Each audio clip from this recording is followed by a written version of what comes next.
welcome back, all you beautiful, amazing, incredible people. You're listening to Arthie Moore. This is the series called The Visionary Entrepreneur, and you're listening to me live on IBGR.network, where we're not just a radio station, it's not just a call sign, we're more than that. We're a network of incredible people who are here specifically to help a business owner in every aspect of their business, whether they're wanting to start, grow, or exit a business. There is something for every single person. And I think I'd just love to give you a very quick shout out. Come and join us on our IBGR.network site. And when you get there, you're going to come across three incredible ways of engaging on our site that is absolutely fantastic. So you don't only get to the point where you can download our show notes and our podcasts, get access to our incredible on-air talent. More than that, there's something that really, really will be incredible. And I think you need some stats to understand the brilliance of what I'm talking about. So when you look at our IBGR, our International Business Growth Radio Network, it is heard in over 152 countries, 24 hours a day, 7 days a week. All of our show hosts are business owners providing practical tools to help you start, grow, and exit a business. So when you come to our network and when you come to our website, what you will get is a platform that has got an integrated approach to support your business. So here's the three aspects that IBGR brings to you. Listen to our live shows, our podcasts, and get our show notes from 24 hours a day, 160 hours a week, and over 5,100 hours a month of broadcasting. Now, how fantastic and powerful is that? Engage. So the first one was listen, second one is engage. Engage by joining our community of commerce. Because when you're there, you're able to engage with our show hosts as well as other entrepreneurs from around the world who bridge the gap between knowing and doing. And with that, that leads you to the third area, and that is apply. Apply by downloading our mobile app and have solutions to your business issues on demand. We're your business application of choice, the IBGR mobile app. Now, that is all of the awesomeness of what we bring to you on our IBGR websites at www.ibgr.network. Now, with that being said, you're listening to Arthie Moore, the visionary entrepreneur, bringing to you today the topic, which is a burning topic trending around the world. And that's got to do with diversity and inclusion. But more than that, I decided that I wanted to stream it a little bit differently. I'm talking about the global entrepreneur encourages diversity and inclusion.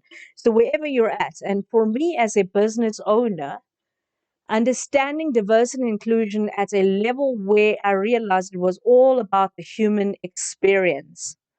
And if we can take it to the simplicity of it as the human experience, we suddenly realize we do not have to be too clever, we do not have to be too impressive, and we do not have to articulate ourselves so professionally that we forget about the person who's on the receiving end of our communication. So when you look at any environment, communication is going to be the key. So where does that all fit in when it comes to understanding the human experience? I think that when we engage with people, we've got to be cognizant of the fact that our eye contact, our body language, the way we speak, our hand movements, our gestures, it's going to be in the types of words we use. In every aspect of communication, people will try to understand whether you are listening to them, whether you're listening into them, or whether you're just looking at them and you're kind of hearing them, but you're not understanding where you've offended them, where you've lost them, where they are no longer trusting you based on just your words, your behavior, your actions, the way you spoke to them. So if communication is the key, it means that we've got to beg the question of where are we going in terms of our strengths and what do we need to improve on. Now, we don't talk about where your weaknesses are. I talk about where can we improve on where we're at. And I learned that from Global Priority Solutions. They always talk about room for improvement. So what do we need to do differently? And I think that we need to create an inclusive environment, one where progress is the key. And in order to progress, it means that we've got to continuously adjust the way we communicate to people. Now, when we're with community-based people, understanding that the strong, powerful eye contact and the firm handshake and the strong, powerful words could overwhelm them, because within their environment of understanding of respect, they were taught to talk in an even tone, a quiet, gentle tone. Because the second you raise your voice, it becomes a section, it becomes an environment of contention. It's aggressive. It's no longer caring and meaningful, and there's nothing thoughtful about it. And so when you look at that, coming into the different business environments, we are now asking people to come into business from cultural backgrounds that were never part of the business environment before. And this is where the clashes happen. People do not understand that there is a difference in upbringing experiences. Even the education system did not train people to realize that there's a business etiquette that is built in Western principles. Now you've got community-based people, African cultures, community-based cultures, from all of the different places around the world, where you look at the people with the different massive groupings of family is a huge thing for them compared to the singular units of families. There's a different way of interacting, different expectations, different belief systems. Now, when you look at the community-based people, they will become a lot more inclusive to everybody that look and behave in a similar way to them. So when you talk about values, the individual in a business environment of the Western perspective will value the integrity, the coming to work on time, the punctuality, the whole excitement about you got to push more than you can. You need to sacrifice, whether it is your friends and your family and your happy times and anything you want to do that's fun, until you've achieved. You only celebrate once you have done and completed what you said you will do. You are goal orientated, task orientated, vision driven. And I'm not saying that all the other cultures are not any of that. They are that and more differently. You see, they will achieve differently. They just take their time. They make sure they don't step on people's toes and people's heads and people's hearts to get to where they want to go. They're more inclusive of the human experience. So if somebody is sick, they would put that person first.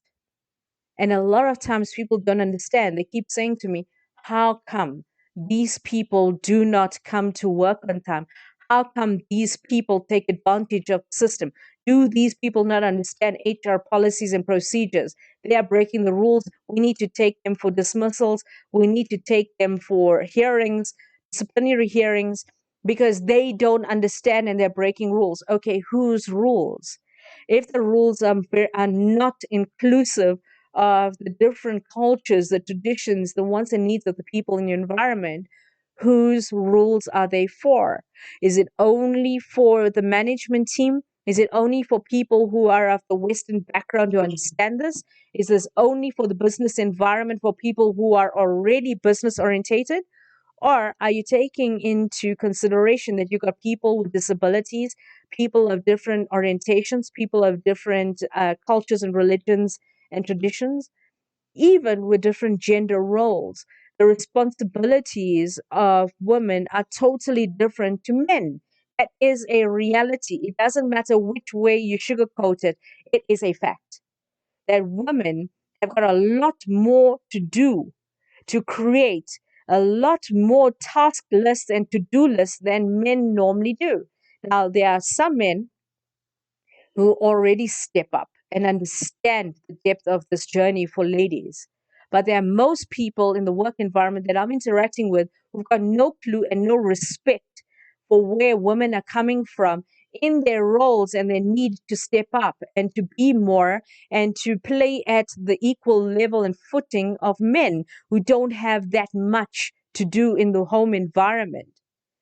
Now, I'm not talking about the men who already do and who already support and already give and already are there for the other half, their families, and who are already doing the best that they can do. I'm not talking into that.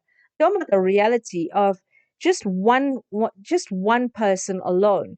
A quick example. I know somebody who is the most incredible director of communications. She has traveled the world. She has gone around the world with people who are of presidential levels. She's worked with CEOs and boards of directors for most of her life. And here she is being dumbed down by a group of 7 or 8 men on a board. And all they can do is talk about how depressed and overwhelmed they are for sitting on a webinar for an hour and a half. And based on that, they need to take a week off.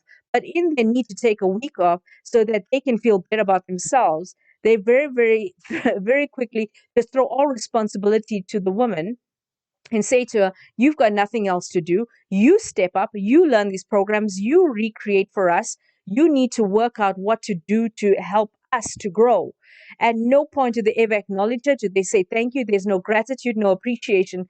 And that begs the question of why are there so many issues within the work environment when it comes to gender equality, equal pay, understanding the ability for people to step up and understand the role of women in the work environment.